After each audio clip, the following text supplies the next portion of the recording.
any minority, anyone that is in any way suffering or being abused.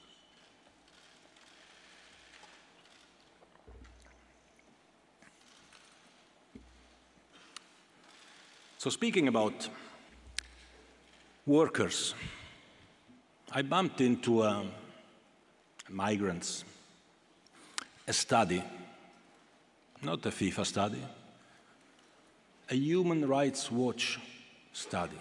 One of these companies that I think is also criticizing certainly FIFA, certainly rightfully, many times, I guess. Well, that study says, basically, that because of the European migration policy, 25,000 migrants died since 2014, in 8 years. 1,200 only this year. Human beings died. So, if we take 2 steps back of this, I also wonder, but I will come back to that, why nobody asked for a compensation to be paid for the families of these migrants who die. Maybe their life is not worse the same. Where are we going? Where are we going with our way of working, guys?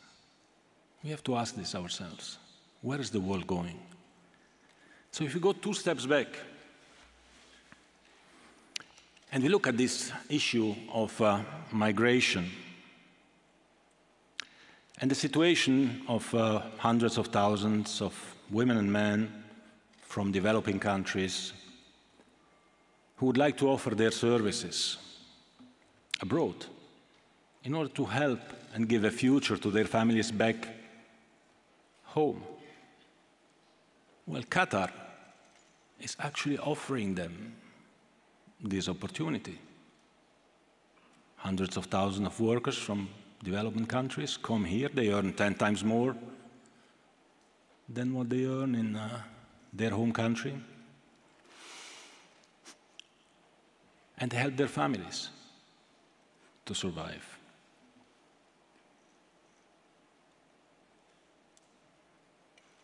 And they do it in a legal way.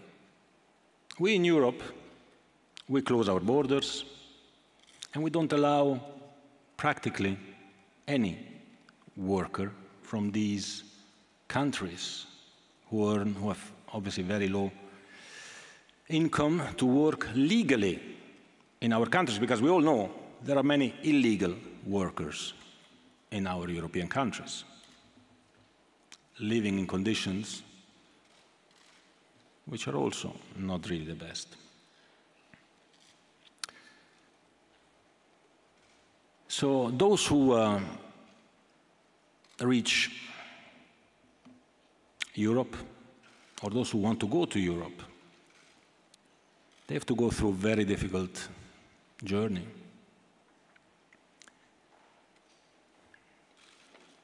Only a few survive. So if Europe would really care about the destiny of these people, of these young people, well, then Europe could also do as Qatar did, create some channels, legal channels, where at least a number, a percentage of these workers could come to Europe, low revenues, but give them some work, give them some future, give them some hope. This doesn't mean that we shouldn't point at what doesn't work. Here in Qatar as well, of course, there are still things that don't work and that need to be addressed.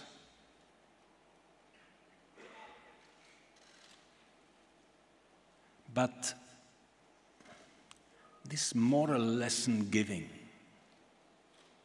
one-sided. It's just hypocrisy.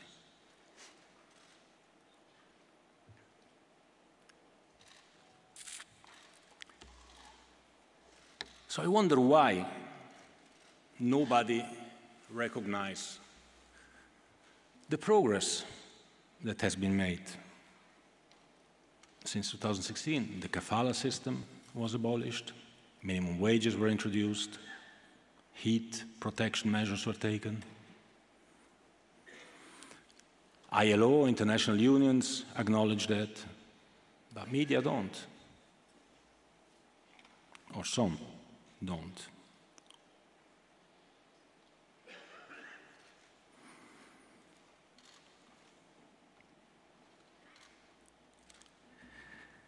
It's difficult for a worker who comes to Qatar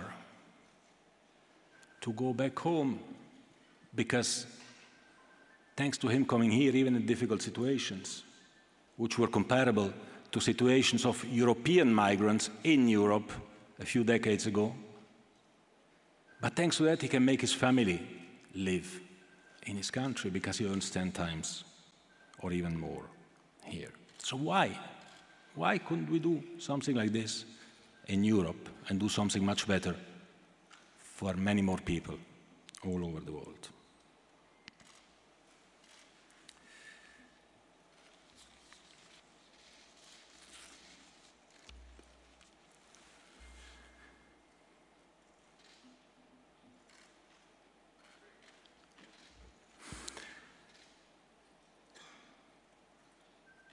So, I really don't understand, or have difficulties to understand this criticism. I think we need to invest in helping these people, of course. I will come back to that. We need to invest in education to give them a better future, to give them more hope. Speaking about the workers or their children. But I'm speaking about all of us. We should all educate ourselves. And whilst many, many things are not perfect, reform and change takes time. It took hundreds of years in our countries, in Europe, where we think we've achieved the top. I wonder if that's the case. It takes time everywhere, and the only way of obtaining results is by engaging, searching the dialogue, not by hammering, insulting. When your child does something bad at school, and you tell him you're an idiot,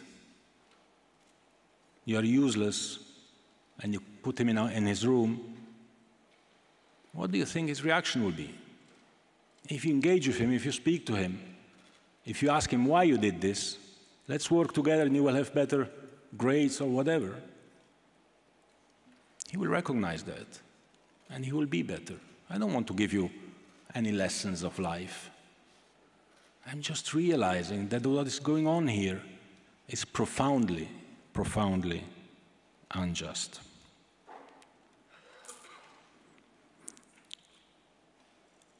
Many international organizations, ILO, ITOC, BWI, have recognized that the worker standards here are similar to those in Western Europe.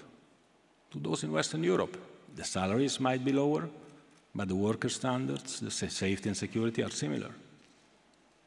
I've never read this anywhere, except in the reports of these organizations.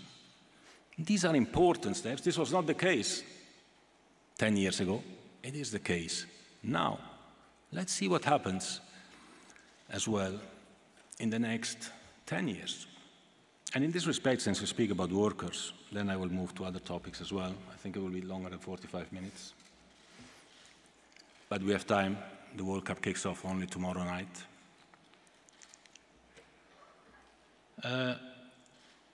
Let me tell you 3 things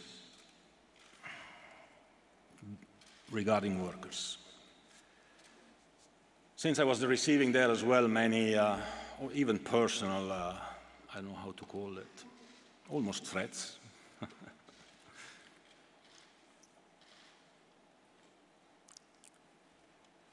There was a demand somewhere about the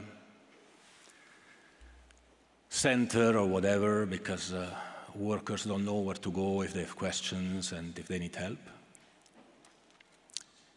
And I'm very pleased, I don't know where you have the text, do I have it here? Yes.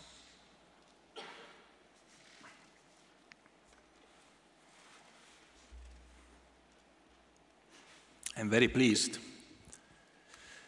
to have been having discussions with the government in Qatar and the Director General of ILO. I met him 2 days ago in Bali at the occasion of the G20. Dr. Gilbert from ILO, he was there. And I'm happy because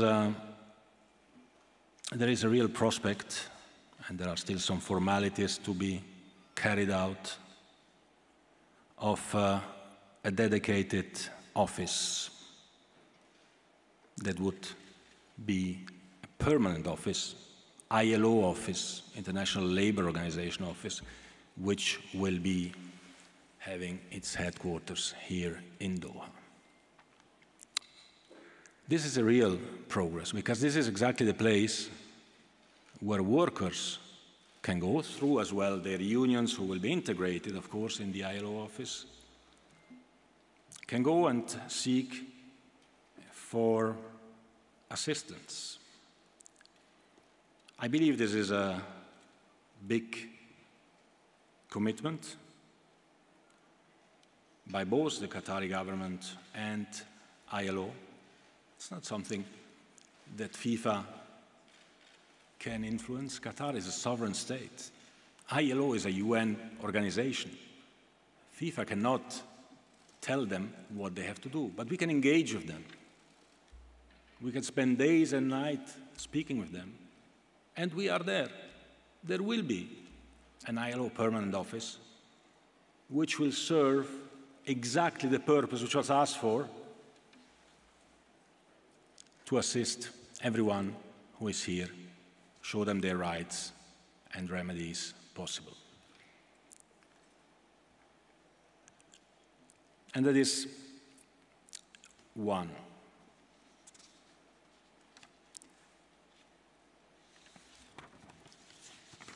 The second one that has been brought to us, and I want to tell you again, we do not react based on whatever pressure we receive.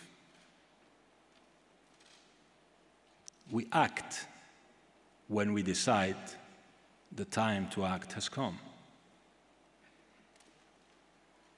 So I've been speaking with many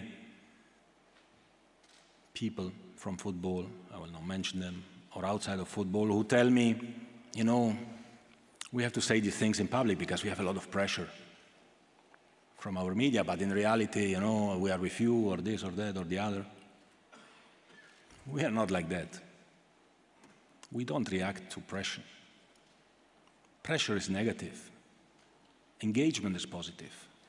So when we are ready, we do things. And when it comes to compensation of workers as well, you should know that there is a legal framework to cover workers' compensation. Again, we are in a sovereign country. Do you think FIFA can go to England or to the US or to Italy and tell the governments, you know what, we come and we establish a system for compensation of migrant workers in your country? Already they have a lot to deal with migrant workers with or without papers who have no compensation at all. At least all workers in Qatar, because they are legally here, they have a compensation scheme. And Qatar established a workers' support and insurance fund to support compensation claims. Since 2018, this fund has paid over $350 million to workers in need. Majority of that for unpaid wages, but also for accidents, of course, of workers. Because every worker that has an accident receives a compensation by law. And depending on the gravity of the accident, the compensation can be several years of salary. And if in the last 4 years, 350 million were paid, I suspect that if in the next 4 years nothing changes, and we have the same types of unpaid wages and incidents and whatever than in the last 4 years, another 350 million will be paid, bringing us to 700 million, hypothetically, in 8 years' time. Can be more, God forbid, if something bad happens. Hopefully, will be much less, because the companies who are operating here, who don't want to pay the wages, Western companies, they start to realize that it's better for them to pay the wages or enhance the security. So we'll have less accidents and much less we'll have to pay. And this is one thing. And the second thing that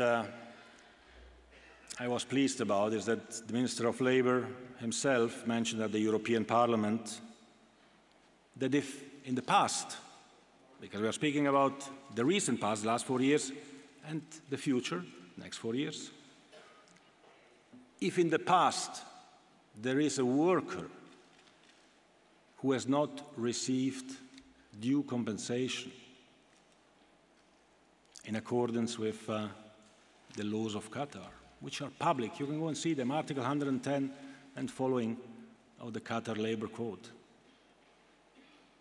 If somebody has not received it, he or his family can go to the Ministry of Labour and seek for compensation.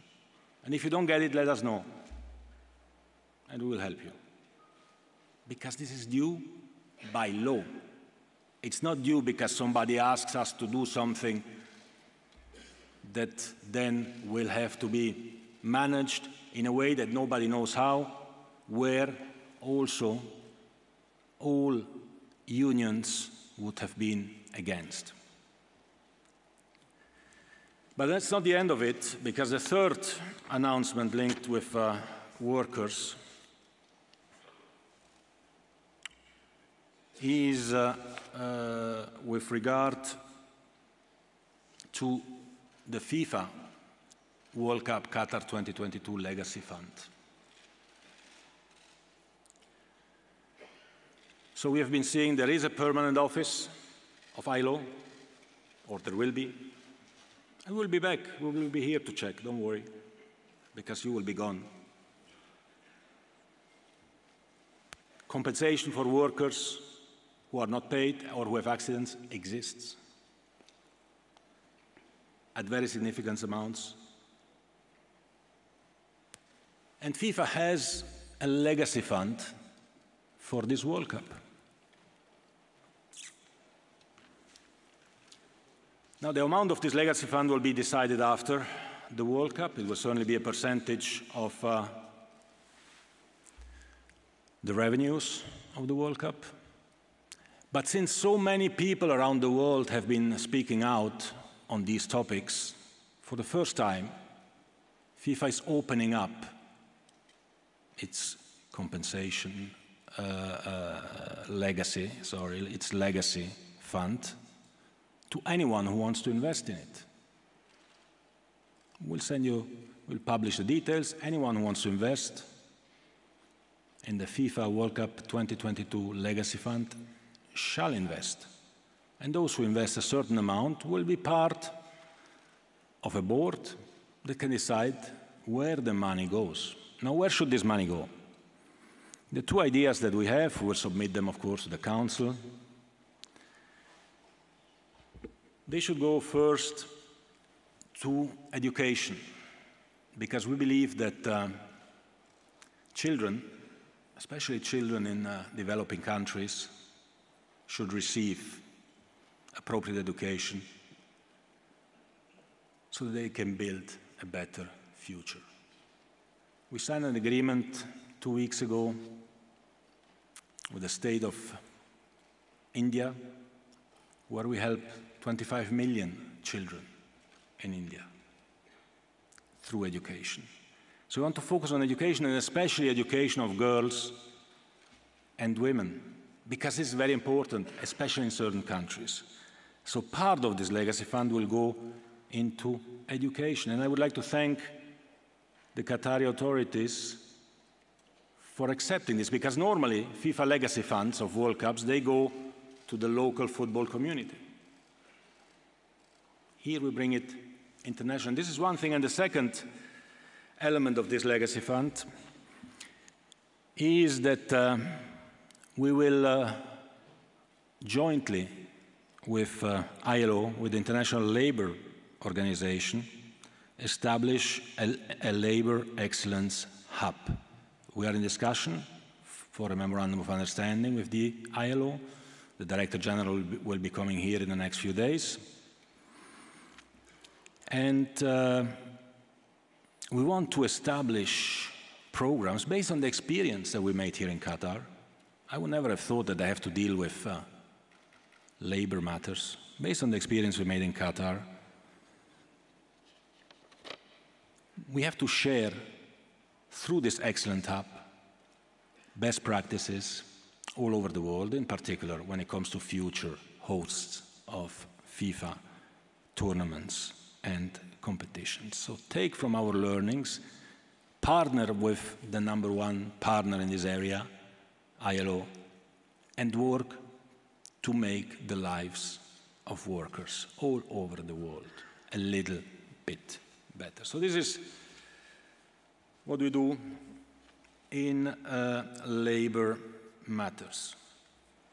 Let me mention as well the LGBT situation.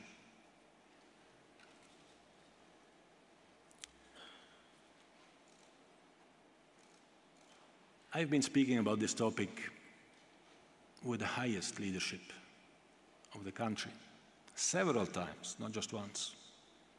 They have confirmed, and I can confirm, that everyone is welcome. If you have a person here and there who says the opposite, well, that's not the opinion of the country, and it's certainly not the opinion of FIFA. This is a clear FIFA requirement. Everyone has to be welcomed. Everyone that comes to Qatar is welcome. Whatever religion, race, sexual orientation, belief she or he has, everyone is welcome. This was our requirement, and the Qatari state sticks to that requirement. Now you will tell me, yeah, but these legislations which prohibit that and whatever, you have to go to jail, I don't know what. Yes, these legislations exist in many countries in the world.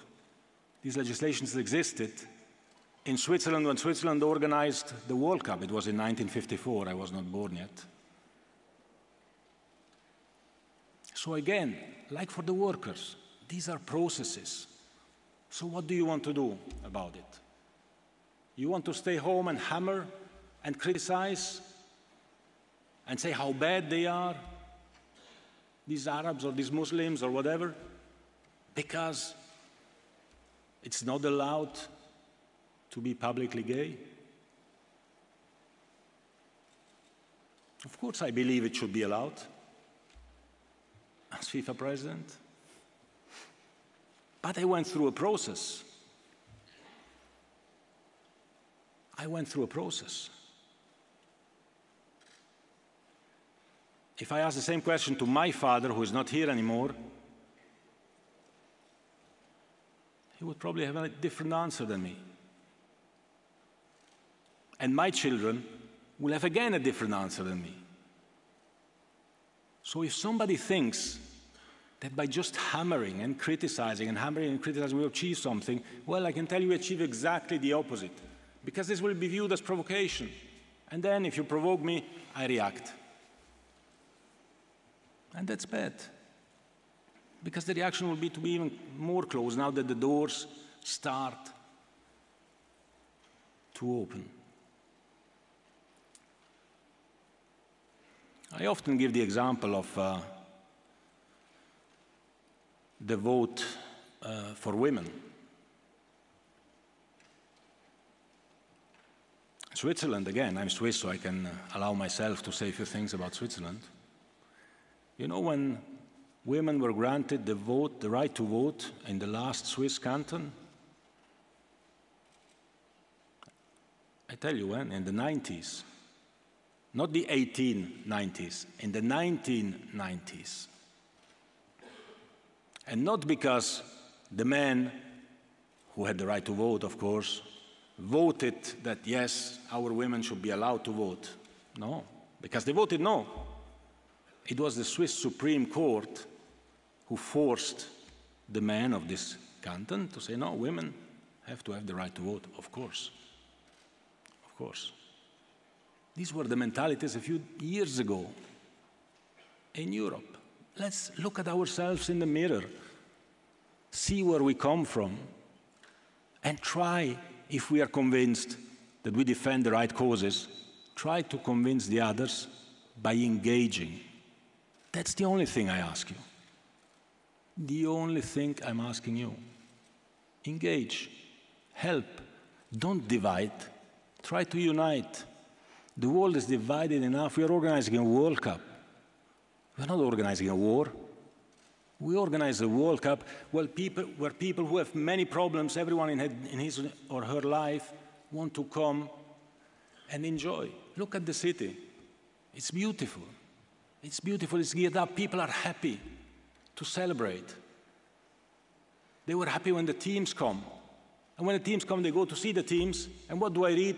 Well, these people, they don't look like English. They shouldn't cheer for English because they look like Indians. I mean, what is that? Can somebody who looks like an Indian not cheer for England or for Spain or for Germany?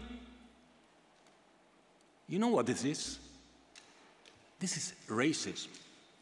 This is pure racism. And we have to stop that. Because everyone in the world has the right to cheer for who he wants. If I would have said what I wanted to say, it would have been the title of the... For who he wants. And this is what people want. They are genuine. They have difficult lives. Every one of us has difficult lives for whatever reasons, for different reasons. We want to have a moment on where we don't have to think about this. A moment where we can concentrate on something that we love, on football. The problems don't go away, they will stay there, don't worry, after the match. And maybe we have been able to contribute a little bit to make them a little bit better. So tolerance starts with ourselves, and we shouldn't spread aggression. We have to spread understanding.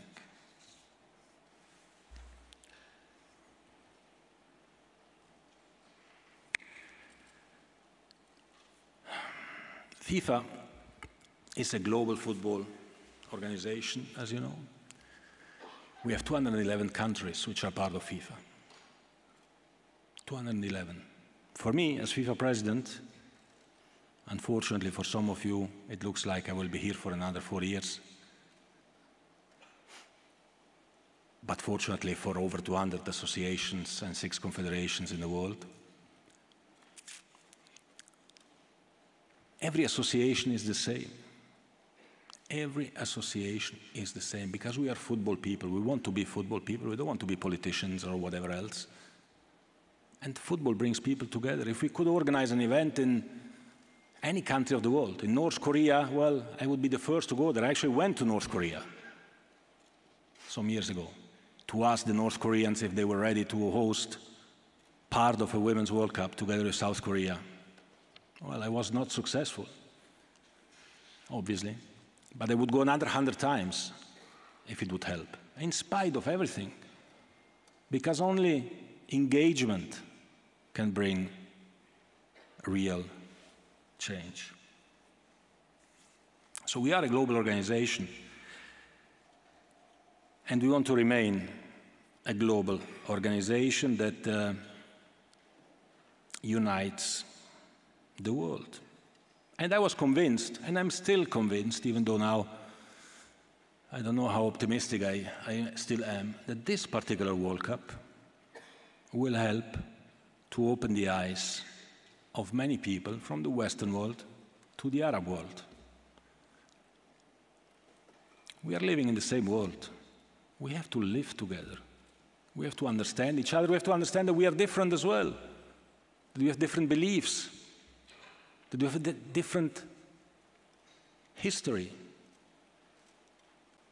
that we come from different backgrounds, but we are in the same world. We need to get along with each other, and to get along with each other, we need to know each other, and that's why you have to come here, and you have to tell what you see.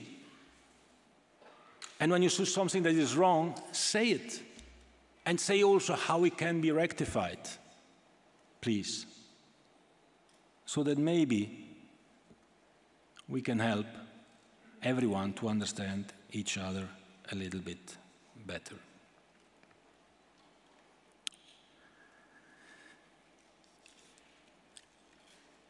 I want to tell you as well another little story about Afghanistan.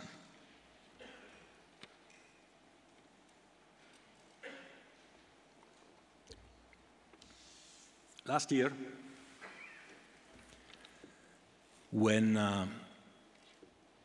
the Taliban took over again Afghanistan, the United States left, many people were in difficult situation as far as football is concerned, many female football players in particular. We wanted to see how we can help them. It was very difficult. Then, through an American friend,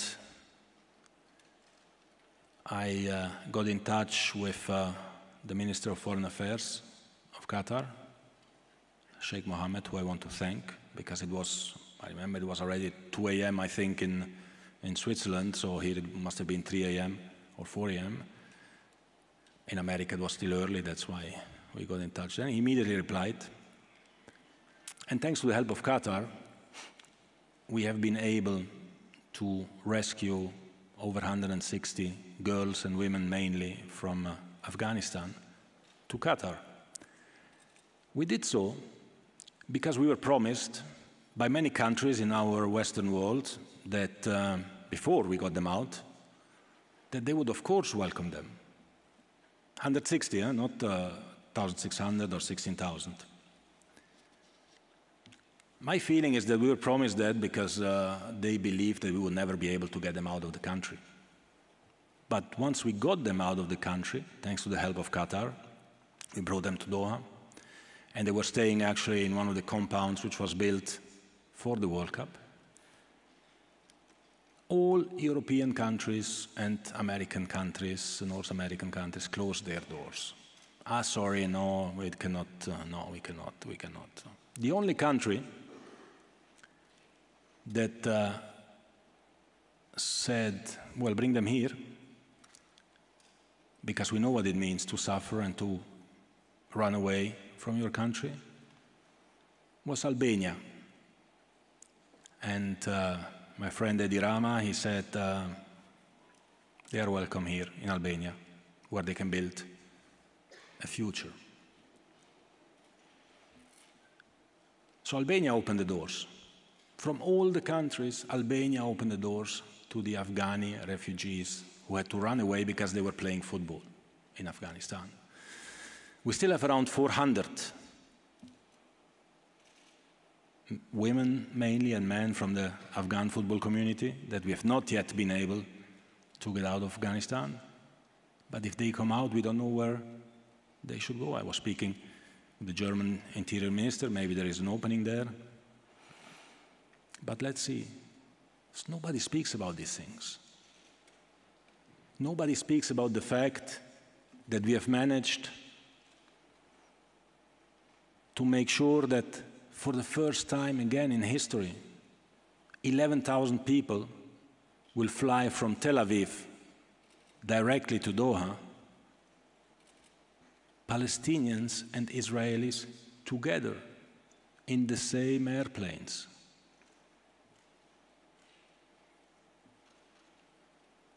These things don't happen on their own. These things are not part of the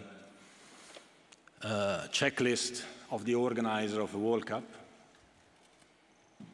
But we made these things happen because we believe we can do something for good. So, I would have many more things to say. One, maybe the alcohol question, Budweiser. Let me mention that as well, since you know now the latest news. Let me say a couple of things there as well. I mean, honestly, if this is the biggest issue we have for the World Cup, I will sign immediately and go to the beach and relax until the 18th of December. Let me first assure you that every decision that is taken in this World Cup is a joint decision between Qatar and FIFA. Every decision is discussed, debated, and taken jointly.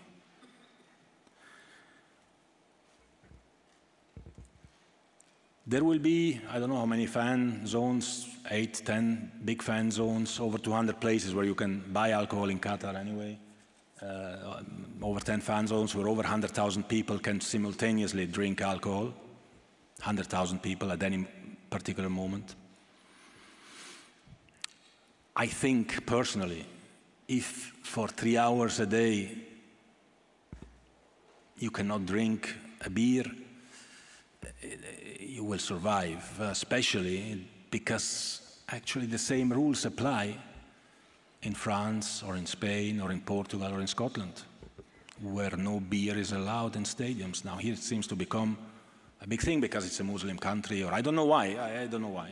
We tried, and that's why, that's the one I give you, of course, the late change of policy, because we tried until the end to see whether it was possible.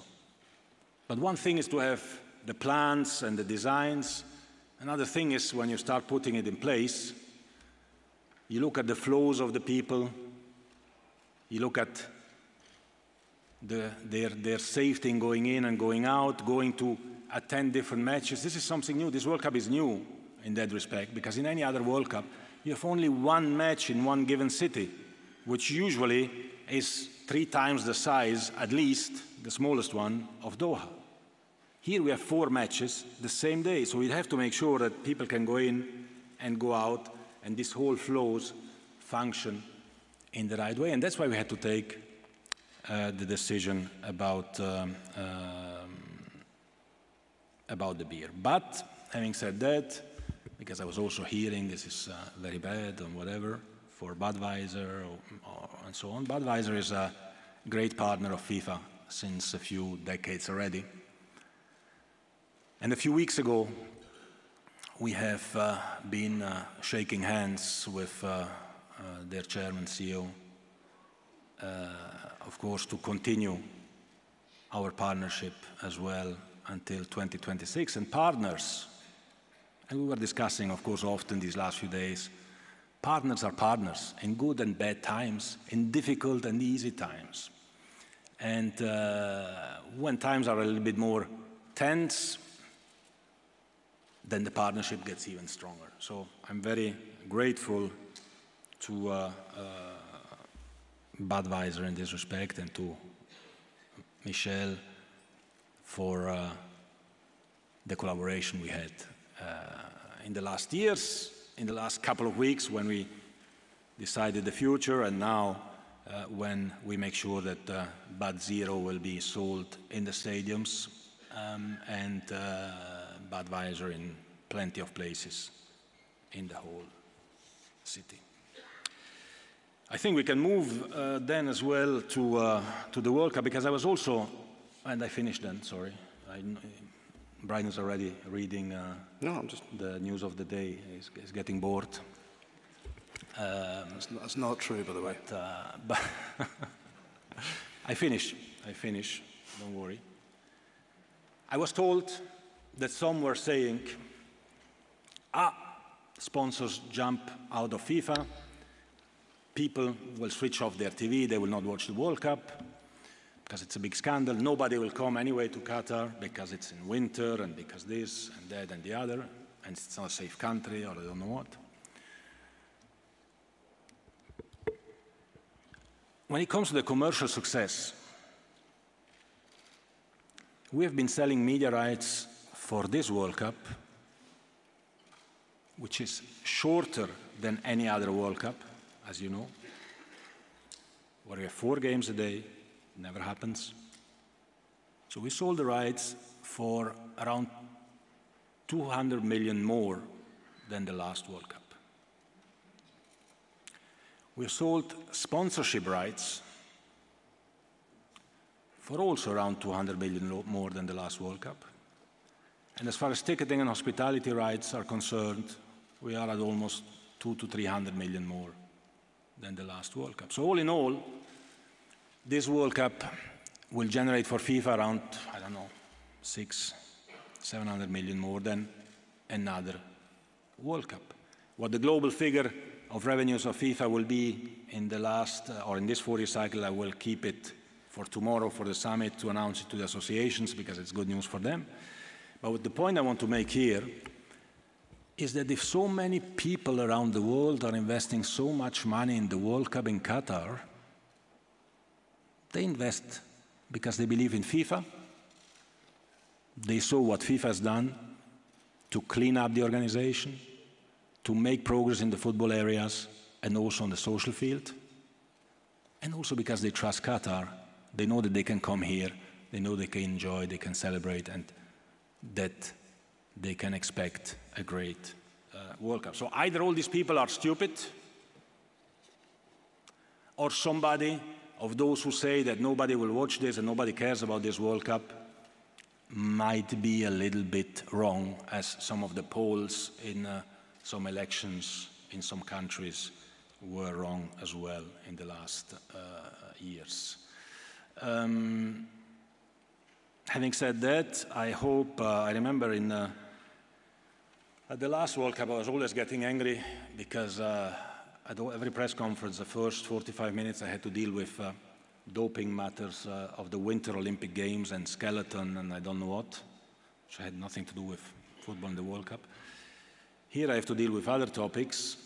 It's sad that we cannot focus on football. I hope that I have given you enough information to write everything you want about these topics.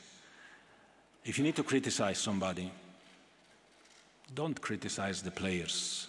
Don't put pressure on the players. Don't put pressure on the coaches. Let them concentrate on football. Let them concentrate on making their fans happy. You want to criticize someone? Come to me. Criticize me. Here I am. You can crucify me. I'm here for that.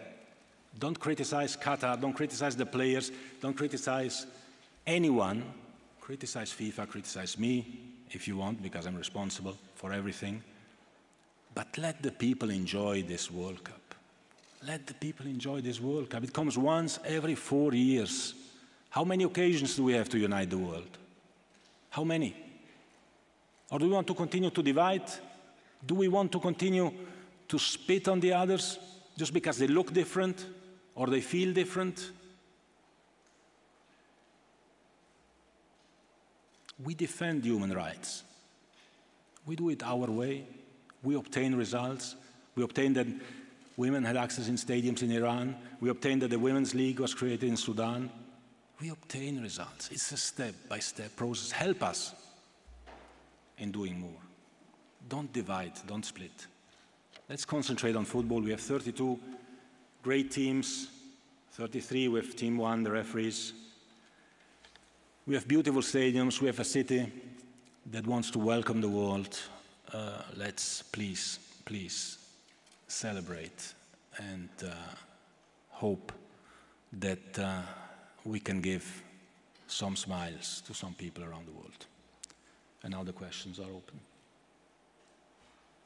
Thanks very much indeed, Gianni. So time now to take some of your questions. If you could please raise your hand, and the team will try to do what they can to get around as many as possible. Okay, so if we could go please to row 4, Dan Rowan, BBC. Thanks, Brian.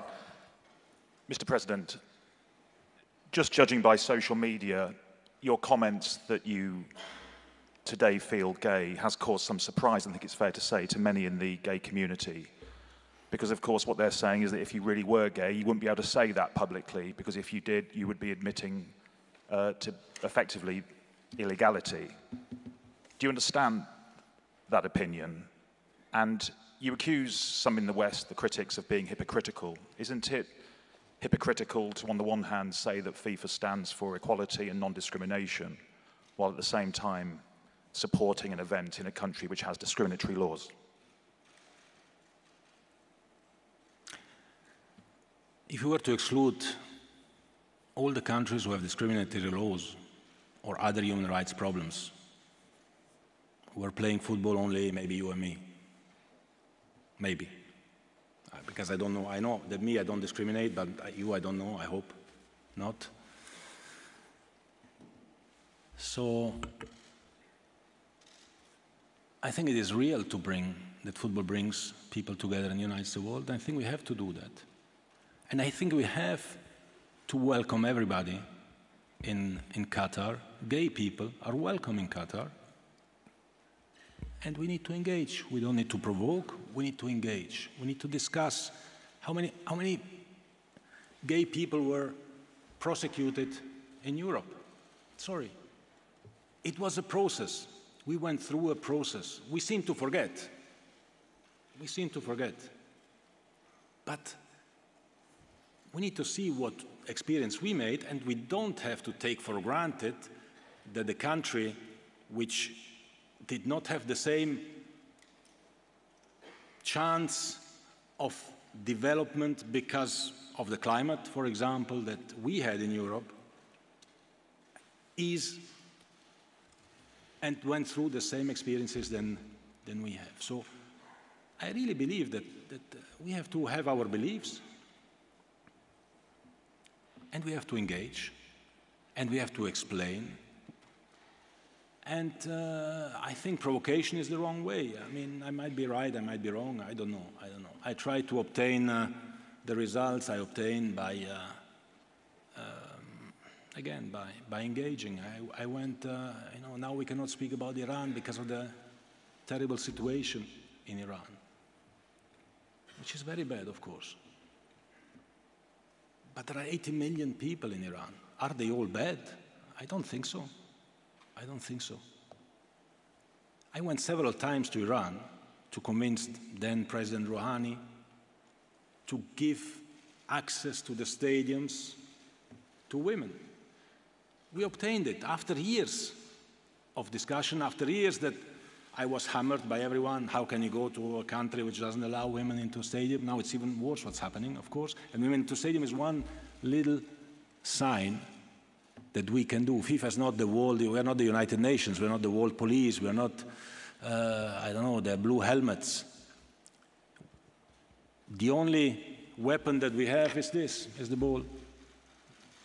And we have to try with this to engage, to explain, and to take results. And if, as a result of our actions, I have to take some critics, or even a lot of critics, but the consequence is that a few 100,000 workers in Qatar, for example, or a few thousand or 100,000 women in Iran are a little bit happier because they have higher salaries or because they can go to watch a football game, which is their passion.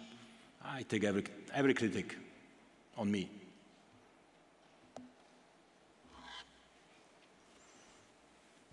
Okay, next question. We got to the second row from the back, on the left there. On the left.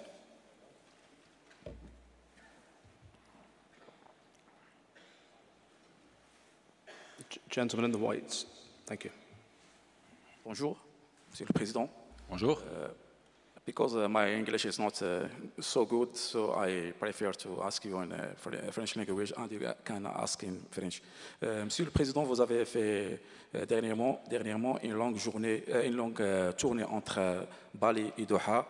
Quels étaient les résultats des conventions que vous avez réalisées? Deuxième question, vous avez parlé que cette Coupe du Monde 2022 va laisser un héritage. Quel est cet héritage? Vous pouvez donner un peu de plus pour clarifier la situation. Merci beaucoup. Merci beaucoup. J'étais effectivement à Bali il y a quelques jours pour adresser, j'avais été invité par le président de la session du G20, le président de l'Indonésie, et j'ai pu parler aux 20 chefs d'État et gouvernement lors de leur sommet.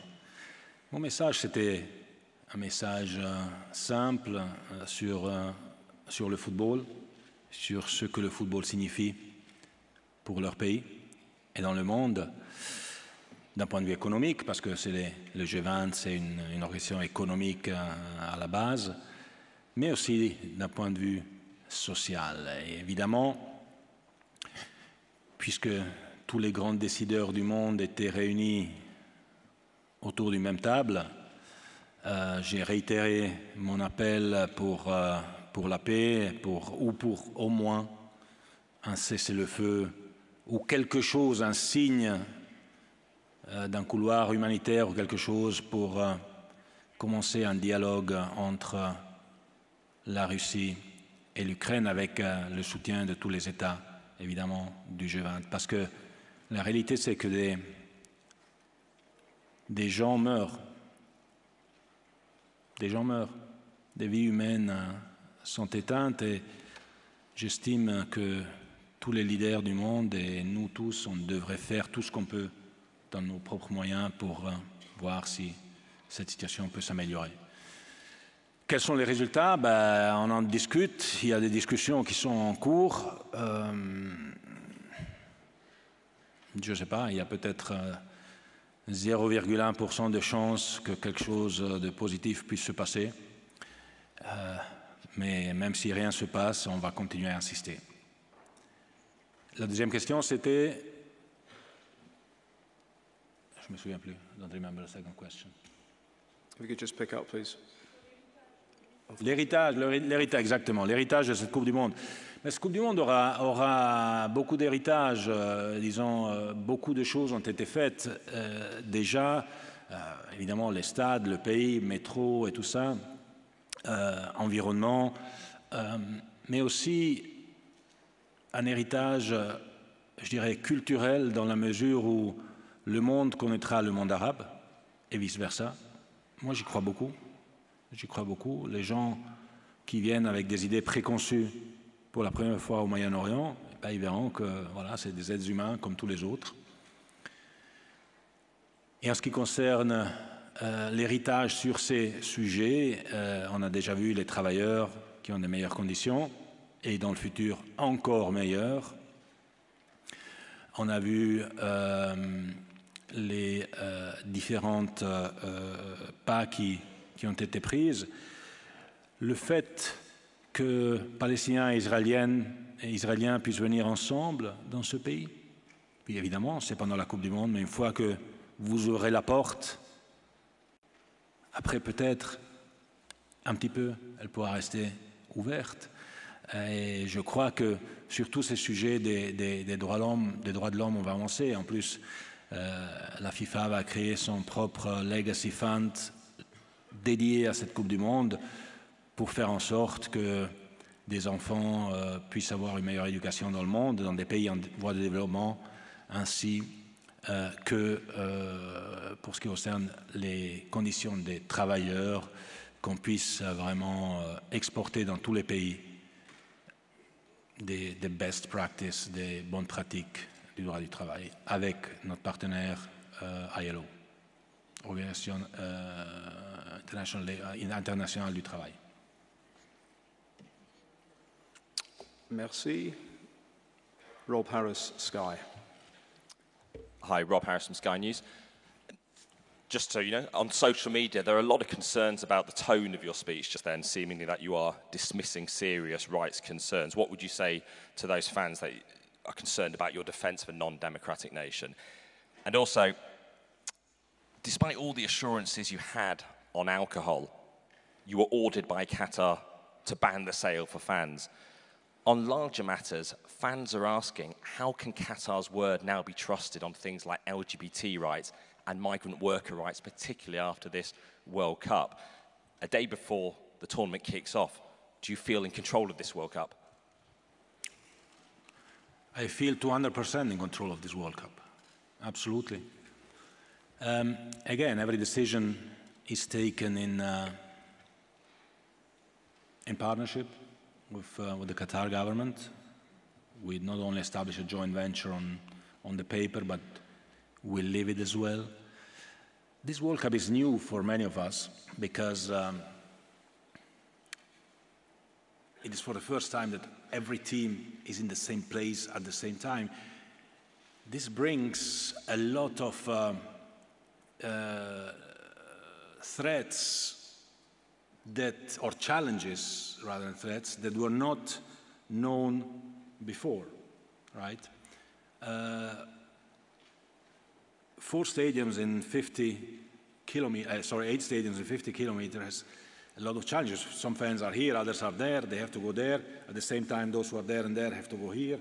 So it is a complicated logistical machine that has been put in place. And again, when you do the paperwork, everything looks, nice and easy. You have nice drawings, and you put this here and this tent there and this shop here. But, maybe there is a reason why in France or in Spain or in Scotland alcohol is banned from stadiums. Maybe they are more intelligent than us, having thought that maybe we should be doing that. So I think it's never too late to change, and maybe we'll have to do other changes in between on other topics. I don't know. But when it comes to the security of people, if you spoke about LGBT, everyone's security is granted from the highest level of the country, and this is the guarantee that we give, and we stick to it. Okay, next question. Over to this side, please. Third row up, please. The lady at the third row up in the black top. Thank you. Señor Infantino, mi nombre es Carol Guerrero, trabajo para W Radio de Colombia y le quisiera preguntar sobre el futuro de los mundiales. Esta es la última Copa del Mundo con 32 equipos, luego serán de 48. ¿Qué podemos esperar de esos torneos, de esas Copas del Mundo? Gracias. Sí, es la última con 32 equipos, la próxima va a ser con 48 en Norteamérica. Creo que va a ser una Copa del Mundo verdaderamente excepcional desde el punto de vista futbolístico, porque Por primera vez todos los equipos están concentrados en el mismo sitio, en el mismo hotel durante toda la competición. Los únicos viajes que tienen que hacer son en coche de un par de minutos para ir a entrenarse o para ir a jugar y luego pueden volver sin tener que volar en aviones durante horas durante la noche y luego recuperar y todo. La temperatura, que hoy todavía es un poquito caliente, pero durante el día va a ser perfecta en los próximos días. Los jugadores no llegan a un mundial al final de las temporadas. Sabemos que el 75% de los jugadores juegan en Europa y cuando juegas el mundial en junio y julio, sobre todo los mejores jugadores que juegan la Champions y las ligas mayores, bueno, llegan muy cansados, la verdad, al mundial. Entonces, desde el punto de vista técnico, mundial fenomenal, los estadios son increíbles, así creados por el mundial y creo que vamos a ver el mejor mundial de la historia. Gracias. Okay, next question. Second row, front center. Steve Scott, ITV News. Thank you. Mr. President, you wrote recently to competing nations asking them to stop talking politics and only talk football. Then soon after that, you went to the G20 to do just that, talk politics. You've talked politics today, for example, European immigration policy. Isn't it hypocritical of you to try and silence the associations when you've been talking about engagement? It's a word you've used several times today.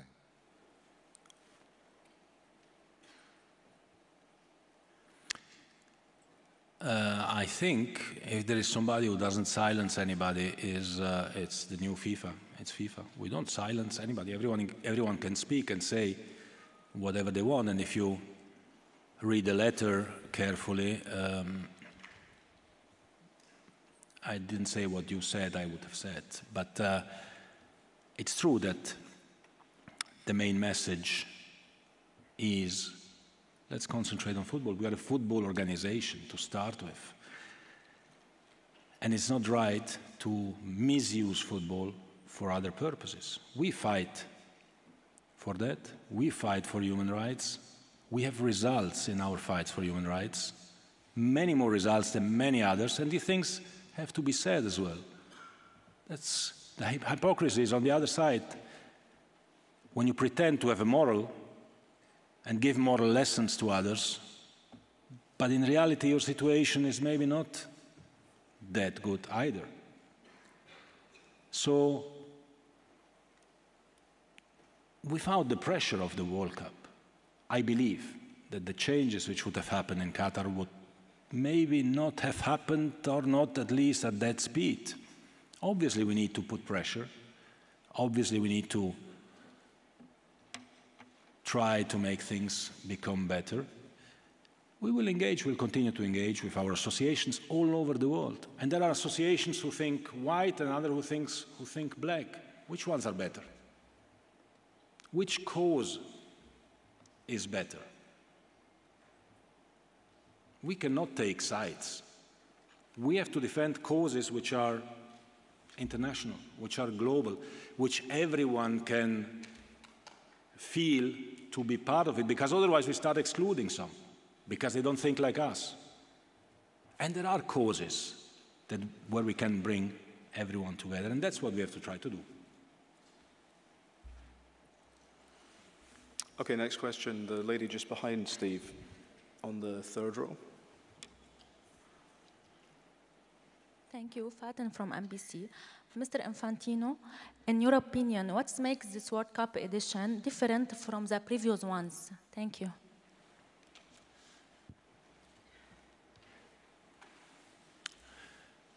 Well, on the football side, definitely that, as I was saying before, it will be a very compact World Cup. No travels for the teams. Ideal conditions, temperatures, venues, hotels, stadiums. Everything is done for them to feel good and to play Good. It's also the first time that fans from all countries are coming to the same place for the whole tournament. This is unique. When we say football unites the world, this is exactly what it is. Because normally, you would go, you have only the fans of two countries in one city. Then the fan of one country go to one city, another one, and the fans of the other to the other city. And those who were in that city, they go to the first city. So they never cross each other, except maybe on the trains sometimes. Here they will be all together, all together. 1.5, I don't know how many, million people, 2 million people in the streets being together. I think this will be a strong, strong message. I'm convinced that everything will happen in full safety for everyone and security. And I'm really looking forward to that. I mean, the city looks beautiful as well. Okay, next question over here. The gentleman in the turquoise top, fourth row. Good morning, Mr. President. I am Rodrigo Oliveira, Radio Gaúcha from Brazil. Recently, the former FIFA president, Joseph Blatter, said that it was a mistake to select Qatar to host the World Cup. How do you react to that? And what would you say to all football fans around the world that are not so excited to watch and to follow this World Cup because of all controversies involving Qatar and human rights? What would be your message to these people? Thank you. Well, on the first question, I have nothing to answer because I was not there. At that time, I was even known as one of the biggest FIFA critics. So I'm FIFA president since 2016.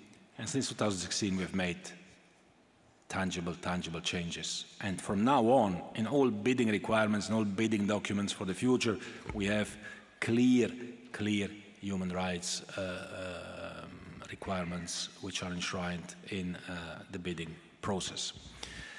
To the fans who don't want to watch the World Cup, well, don't watch it. What do you want me to tell them? I'm convinced they will. It's like, you know, it's like in these polls that we've seen very recently, you know, where some candidates win by I don't know which margin because people, they just, you know, it's not nice today in some countries. If you are asked, it's not nice to say, I watch the World Cup because it's in Qatar, look, this bad country, and FIFA, this gang, whatever. So publicly they will say, I don't watch it. Privately they go home, and of course they watch it, because when you're a football fan, there is nothing bigger than the World Cup. Nothing bigger than the World Cup. We'll have 5 billion people watching it. And I can just say to all of them, those who watch it officially and those who watch it hidden, that they will see the best football ever, the biggest emotions ever, and they will enjoy it in a way that they've never enjoyed the World Cup. Okay, next question, Tariq Panja, New York Times. Hi, Gianni. Quite an extraordinary 1 hour monologue there. You seem to be almost furious with Europe from what you said, like 3,000 years of apologies. And you live here now in Qatar. I'm just interested in how you came to end up living here and hearing your words about Europe. Do you plan to go back there? Is this now home for you? Will you stay in the region after the World Cup, given your criticisms? Is the way of life probably better here for you personally? I don't criticize Europe. I am European. I live in Switzerland. I don't live in Qatar. I spend a lot of time in Qatar. But I spend a lot of time in many parts of the world. In the next 4 years, I think I will spend a lot of time in your part of the world as well, in the United States in particular, a little bit in Mexico and a little bit in Canada as well, which are 3 beautiful countries. I'm a citizen of the world, and I just have the feeling, because I am European, because I am Swiss, I can speak about Switzerland. Because I'm Italian, I can speak about Italy. Because I'm European, I can speak about Europe. I feel that. Because I have a personal life where I've personally lived many of these things, but also I'm the best example in that respect, because out of this you come out in a very positive way. Europe is a great hub of multicultural and multinational tolerance. But also in Europe there are things that are not good, right? So, we should look at ourselves always first before criticizing others. Then we criticize others,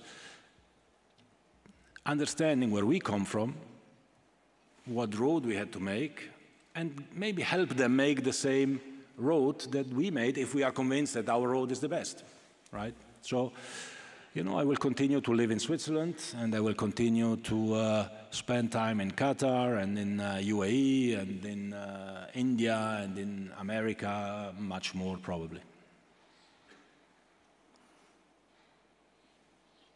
Okay, next question, Graham Dunbar, AP.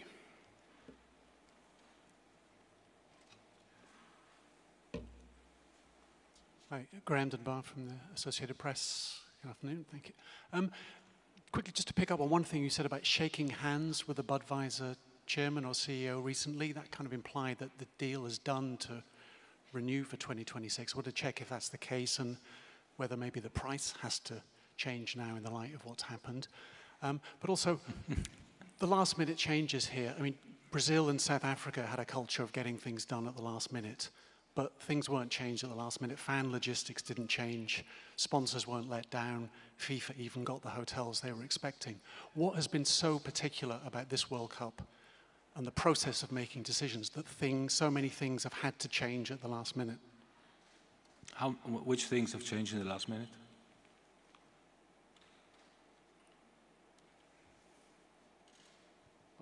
The dates of the tournament after all the publicity was printed up and fans had bought their change of the dates of the tournament after all the publicity was printed and the fans had bought their flights, changes to the arrangements for the sponsor after they've shipped all their product to be here, sort of even not giving the European teams an answer on the armbands until the last minute, just till today, just less than 48 hours before they're playing.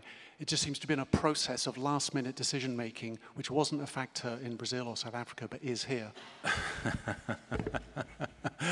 It was the factor maybe in some other World Cups because things were not finished. I mean, I remember going to some stadiums which were not, so there's no last-minute change because first you need to finish, then you can change, right? I don't agree with your assessment of last-minute change. I think whenever we take a decision, we go through a process. We go through a deep and detailed process, assessing everything, the pros, the cons, discussing with everyone, trying as much as possible to bring everyone on board.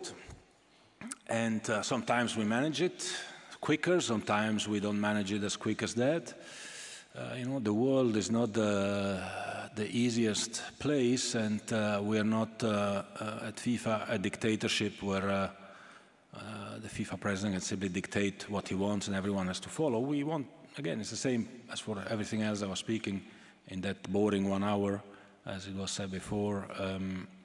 It's about engaging and finding good compromises. And if the good compromise is found one day before, well, then it's good. It's good. So I don't think anyone has gotten a damage of the fact that the World Cup opening was moved one day ahead. I think everyone is happy.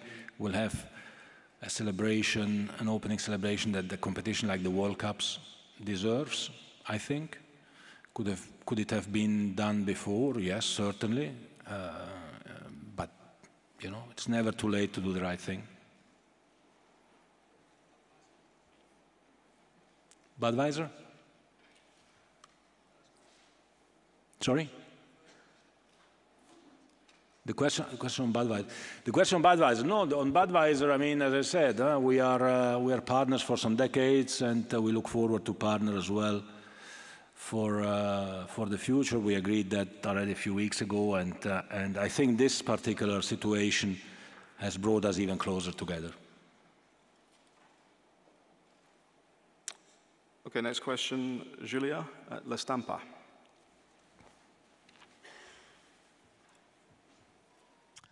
Buongiorno. What will happen if someone... Buongiorno.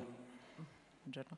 What will happen if someone wear an armband with a rainbow color?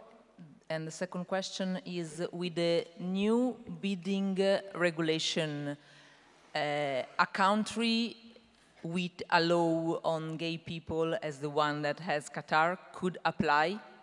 Thanks. On the second question, yes. A country with laws like Qatar can, of course, apply because the World Cup is open to all the countries in the world. However, because of the requirements which we put in place already for the World Cup 2026 and the Women's World Cup 2023 bidding processes, which are transparent, open, professional, this will be an element, a criterion that will be taken into account in the assessment of that particular country, and this is in line with the United Nations guidelines in this respect. When it comes to the armband, well, we have clear regulations about the armbands. They are provided by FIFA. We have and engage in campaigns on different topics, campaigns which are universal, and because FIFA is a universal organization, we need to find topics that everyone can comply with, or can adhere to, not comply with, adhere to. This is, I think, an important element for us because the field of play, and even more so the field of play of the World Cup, where the world is watching, should really be about football and about global, as I say, global causes. Voilà.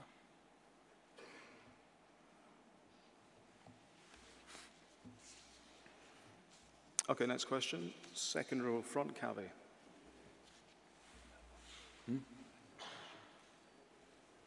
As you want. Second row, Kavi. Hi, Gianni.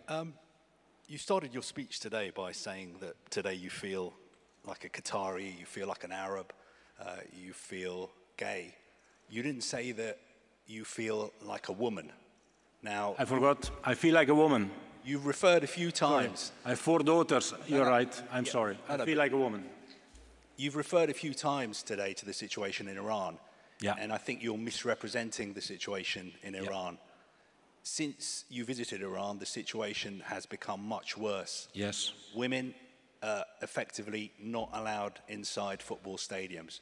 Nobody is allowed inside football stadiums in Iran at the moment. Yeah. Yet Iran are playing in the World Cup. Now, your own laws, you could apply them. FIFA Statute Article 4 says that all discrimination is banned, including gender discrimination. So would you expect England on Monday to play against a team whose rulers, for instance, banned black people from stadiums or LGBTQ+ people from stadiums? Why are you expecting England to play against a country whose regime bans women from stadiums? Because it's not two regimes playing against each other. It's not two ideologies playing against each other. It's two football teams playing against each other. It's football. It's football. If we don't have at least football to bring us together, if we listen to you all who are criticizing, who just want to divide, which world are we going to? You want another world war? Okay, go ahead. Without me. Without me. We have to have excuses to bring people together. And if we could go with a tournament to Iran, we should go with a tournament to Iran because maybe that would change something. Of course, we will need certain guarantees, but the fact that they can play in a tournament, in a football tournament together. In Iran, there are 80 million people living. You think they are all bad? Do you think they are all bad? Do you think they are all monsters? I don't think so. There are many things that are bad. I don't know how many people live in England. How many people live in England? 60 million. 60 million. Are they all good? Probably 99.99%, but maybe there is a 0.1% not so good there as well. So do we have to exclude everyone because somebody is not good or doesn't say the right thing? Or doesn't? No. We will fight and fight and fight to bring people together. And the more we can do that, the better it will be, because nobody else is doing that in this world. Nobody else is doing that.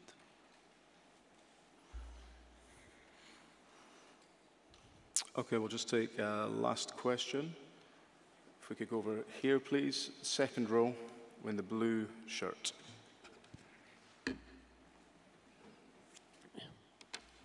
Bonjour. Bonjour. Ici Gafar Darawan pour la chaîne Coursad News de Kurdistan d'Irak. Ma question, la dernière, ce Coupe du Monde, la dernière Coupe du Monde compétant 32 équipes. La prochaine de Coupe du Monde complétera 48 équipes. Dans quelle mesure vous pensez utile au football? Je vous remercie. Dans quelle mesure? Dans quelle mesure vous pensez cet échange si utile pour le progrès du football? C'est très utile pour le progrès du football parce que ce qu'on vient de discuter tout à l'heure, ça va unir encore plus d'équipes, ça va unir encore plus de pays, plus de nations, plus de supporters. L'Irak, dont vous venez, si j'ai bien compris, pourra se qualifier pour la Coupe du Monde. Vous allez faire une grande joie pour tout le peuple irakien et vous allez montrer au monde ce que c'est l'Irak.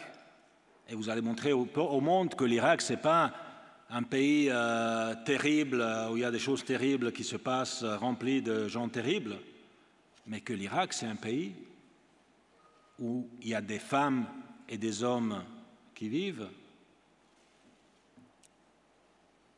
et qui aiment le football et qui peuvent vivre avec les autres aussi. Donc je pense que Coupe du Monde à 48, ça va être encore plus important qu'une Coupe du Monde à 32 pour vraiment amener les peuples ensemble et trouver des occasions de nous unir.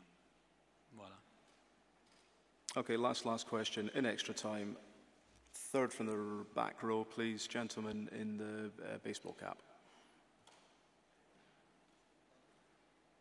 Thank you. I'm Colin Sokinyo from Soccer 25 East. First of all, President, I want to congratulations on going into the next FIFA election unopposed. Thank you. We are seeing like 200 countries have endorsed your candidature, about 50 out of 55 in Europe. A bit more. Does this really... A bit more. Yeah? Yeah, a bit more. Does it surprise you and getting this kind of massive support? And what do you intend to do with this support going into the next term? Thank you. I was very honored, I was very humbled to get such a big support. Surprised, not really, because I'm in regular contact with the federations all over the world. We are doing a lot for football all over the world, also in Europe. And of course, you know, we don't agree on every project that we have, but that's normal, you know. We don't have just to agree. We can discuss, we can debate, and then we can find joint common ways ahead. So with this huge support that I have to start the next mandate, I will certainly use it to really make football truly global, to get the Europeans as well to work in the rest of the world, for the rest of the world, because if the rest of the world grows, European football grows as well, so it will be a win-win situation. And I think that together, that's the most important, you know, this unity will make really the big difference. Okay, I think we are running out of time, but just before we end, I just want to say something and use this platform, if I may. I've seen a lot of criticism of Gianni Infantino since I've joined FIFA, in particular from the LGBTQI community.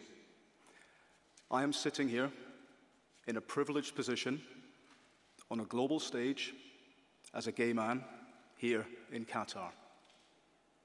We have received assurances that everybody is welcome, and I believe that everybody will be welcome in this World Cup.